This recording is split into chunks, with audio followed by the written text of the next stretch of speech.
We all heard the announcement, you remember, quite soon after the firing of the DA Deputy Minister Andrew Whitfield, that John Steenhuisen, the leader of the Democratic Alliance, gave President Ramaphosa 48 hours to act by firing some of his ministers who had been errant. Join us at our State of the Nation business breakfast at the Sandton Convention Centre on the 16th of July. Our guest speakers include activist Rob Hersov and well-known media personality JJ Tabani, as well as me, your host, Mike Sham. So if you're interested in joining us at our State of the Nation business breakfast, see the details below. We look forward to having you there. And, or else, you know, those deadlines that have worked so well in the past, you thought he'd try another one. When the 48 hours elapsed, this was just over a week ago, what was the great big announcement that John Steenhuisen decided? Well, because the president hadn't acted in firing his compromised ministers, that the Democratic Alliance were going to boycott the national dialogue. This was the press briefing that everybody expected to hear, that the Democratic Alliance was walking out of the government of national unity.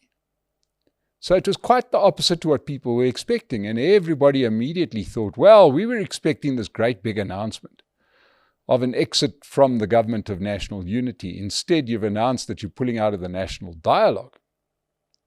It was quite a letdown, and it didn't get a lot of column inches. It was almost scoffed at. Yeah, myself included. I thought, take a stronger action. However, it was the subsequent response from President Ramaphosa that I thought we should take a look at today.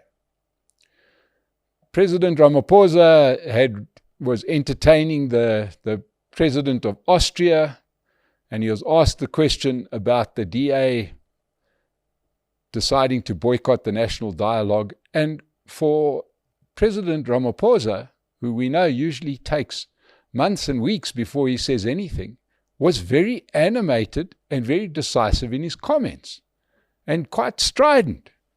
He accused the DA of hypocrisy, saying, how dare they sign the agreement? Part of the agreement of the government of national unity was this national dialogue, and then choose to not go there. I mean, the irony completely missed him that their own agreement of the government of national unity has been broken countless times by the ANC, but he accused the DA of hypocrisy for deciding to go against what they had agreed to. He then said that the people of South Africa wanted the national dialogue.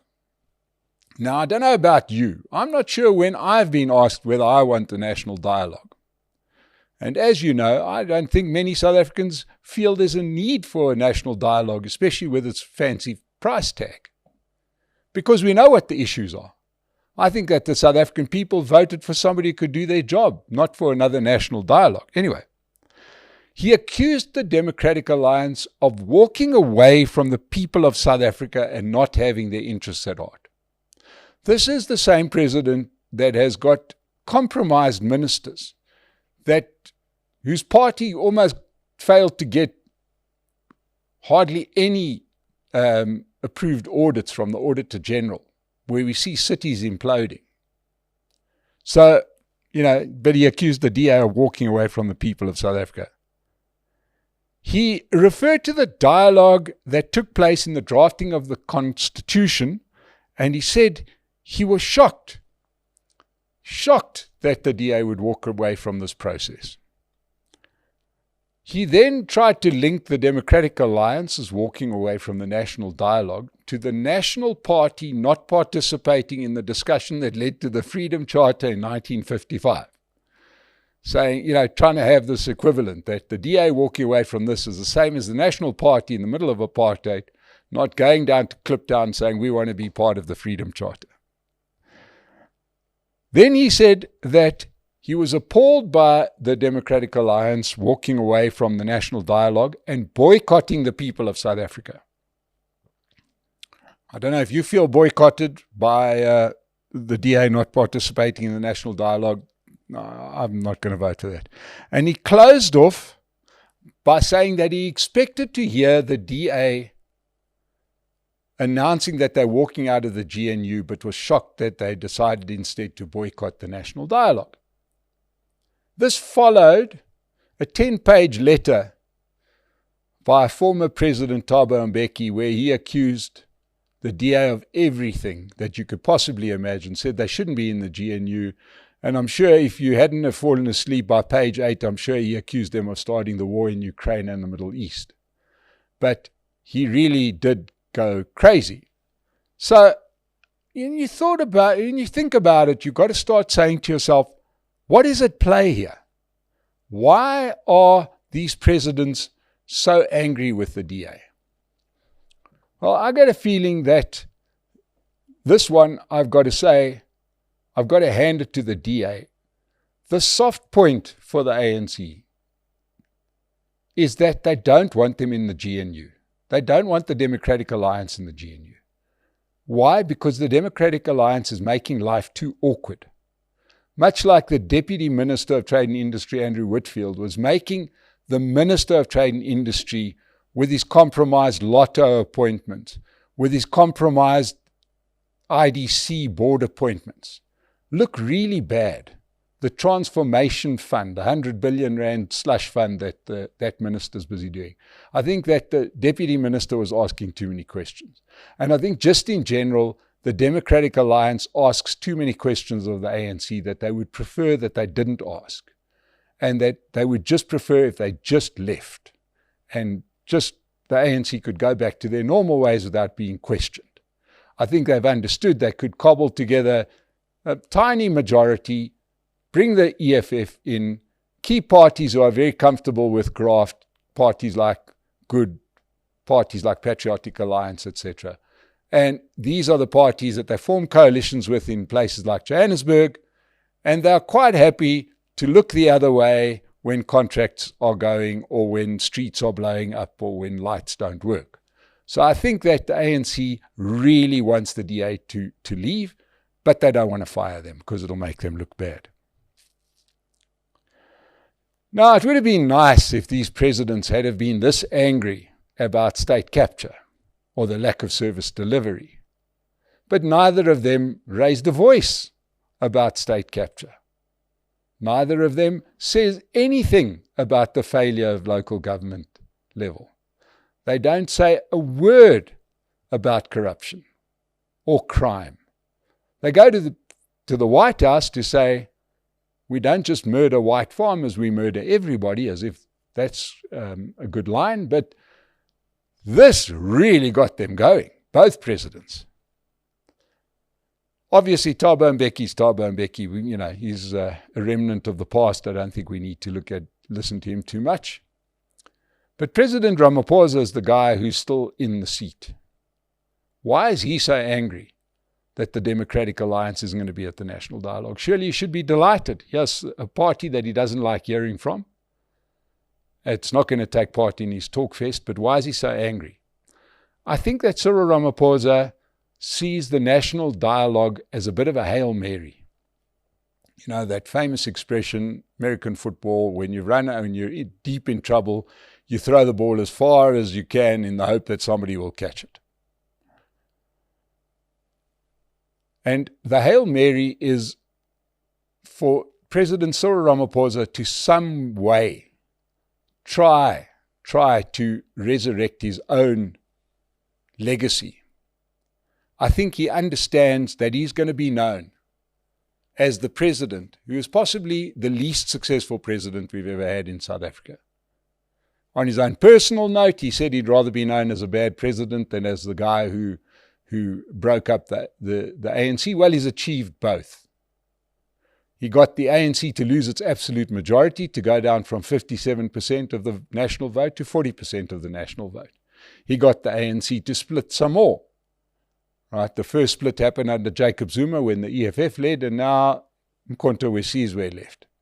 So he's been known for that. He's presided over State Capture 2.0, which is really just an extension of State Capture as we had it before, except just different players. In other words, nobody has gone to jail. The criminal justice system is a mess, and this is all at the hand of this president.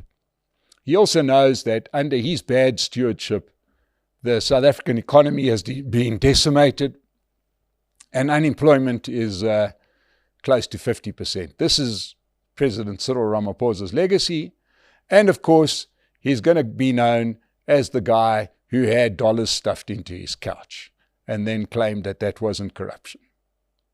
So his legacy is in tatters.